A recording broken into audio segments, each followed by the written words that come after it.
I felt anxious, so anxious that I was burning.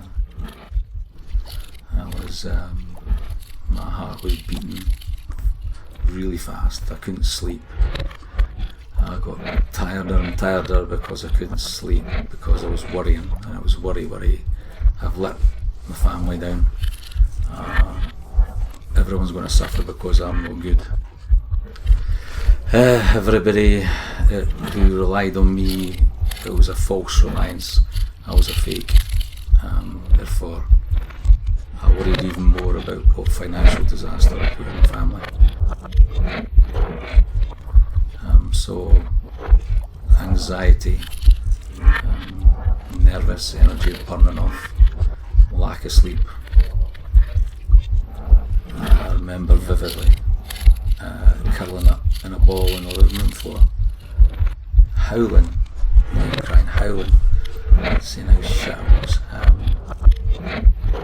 Yeah, I felt so bad. That's all I could do. I just wanted to be taken away from it.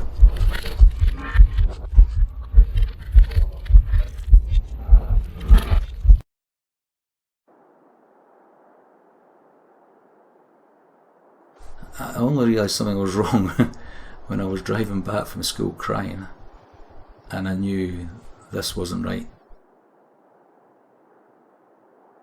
It was a build-up of stress in work and expectations of work, and then finding that I couldn't do it. I wasn't alone, other people were struggling with it, but I just thought, I can't do this. Why? What's wrong with me? Why can't I do it? I'm a failure.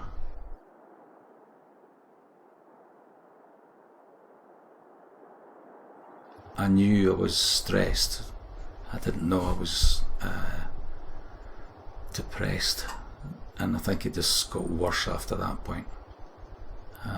There was no stopping it. Once it started, the feelings of negativity about not being good enough, I couldn't stop it. The whole thing made me feel that I was worthless, so I didn't want to meet anyone. I didn't want to speak to anyone. I was so worthless that there's no point in. I shouldn't be indulging in my hobbies, which I love, my cycling and my books. I couldn't do that. I could see, and now I can, that these are the sort of things I should have kept doing. I should have kept in contact with people. I should have gone out on my bike. I should have gone to the cinema. I should have done this. I just had to hide because it was an embarrassment, and I was a worthless human being. And all the things that laterally I know is how you deal with it. I couldn't. It consumed me. Finding a way to kill myself that nobody would get hurt with. If I didn't want to jump in front of a train in case the train driver had to suffer stroke. I didn't want to hang yourself in the forest because some kid might find you. But I didn't want to kill myself. But I did. And it was not a drama thing. It wasn't, attention, I want to kill myself. It was, I'm a useless piece of shit, and I'm no good to anyone. Everybody would be better off without me. Which didn't make sense. Now, I see it doesn't make sense, but I was so desperate, or so down, I could understand why people would do it. And I was so numb that I could feel that people in my position then I could see how they could do it. But unfortunately I knew I couldn't because of my family. There was no way. Even though I was suffering and I was hating it and I was absolutely hating myself, I would have never done that to my family. I remember a run, actually being on the beach at Kingsbarns, and thinking, because I was away from you all and I was having me time, then I reflected, what a fucking great life I had, this is brilliant. I love my family and this is great, I can do this.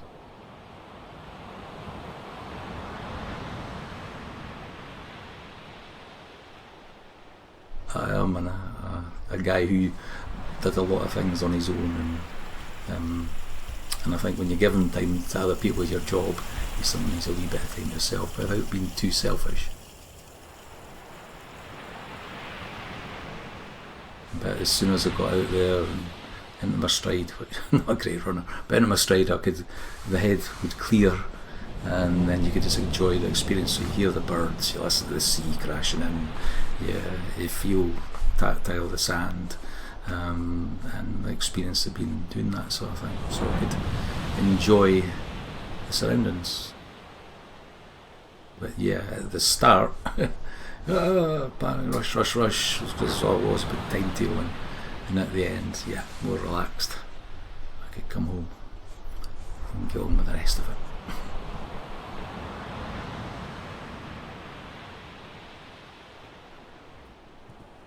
I know that I've had these issues. I'm hopeful I won't have them again. I can't tell if I'm going to have them or not. I don't know what's going to kick in.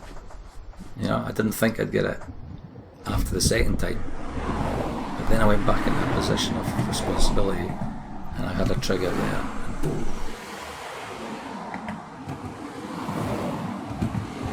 I knew things were happening.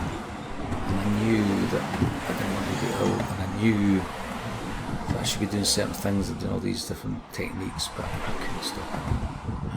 And that was also a frustrating thing, that to have this experience of 2 big episodes and then the third one to come again and know and be aware, because I was awareness of triggers and stresses, and because I couldn't get a grip with that made it worse. And for the second and third episodes I got better at dealing with it and saying, well, I can't do anything about it, I'm ill. If I had a broken leg and I was in a plaster, it's obvious, but because I've got a broken head, it's not obvious to see that I'm ill. I think the last time I was ill was much quicker, because eventually I did get the grip. I would like to think I'm a better person for it. It was a good thing. It was a horrible thing, but it was a good thing, in that it made me reflect on what was important. My family was more important than anything else. What other people think doesn't matter, apart from the ones close to you. And work is important, but hey, it's a job, and getting that balance right, and that was what was wrong. Boys, I don't know exactly what we talked about, and I think they weren't fully aware of just how seriously ill I was, which is brilliant, because we were too young to deal with that at the time, but it's good to talk about now. I hope they know that if anything like that happens to them, then they understand that, well, it's happened to their dad, so, and he's still here, and he's still okay, I hope. And yeah, that if it happens to their friends, and that happens to people they love, that they'll have the insight into, to know that people need help.